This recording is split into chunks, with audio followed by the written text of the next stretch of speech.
Good morning guys, magandang umaga sa inyo kapasada. So habang busy ang lahat tayo naman ay maghahanap ng ating passenger. So tingnan natin ang paligid. So ayan.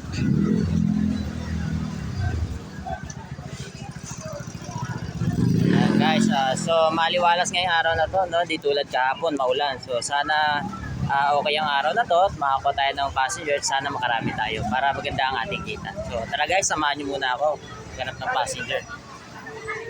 So tara guys, maglakad-lakad tayo, hanap tayo ng passenger. Medyo mahirap maghintay kung wala namang dumarating. Tayo maghanap.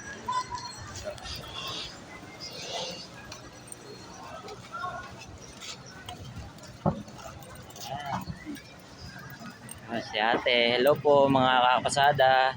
Gandang umaga sa inyo. So guys, kapasada, meron na tayong pasahero. Bibigyan tayo ng Ate Ann ng pasahero ngayong araw na to. So wait natin. Yung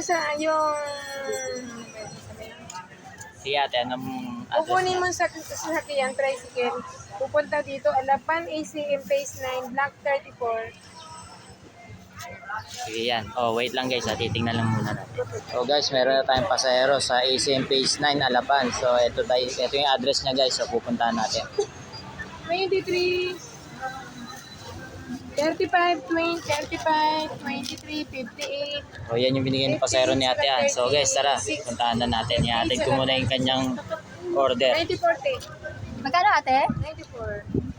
Okay. So guys, tara, hanggang dito na lang ha. Ihatid muna ako ng pasahero. Salamat Ate Ann. Thank you sa pasahero. Shoutout sa'yo Ate Ann. Thank you. Yun lang naman yung dadalhin. Importante na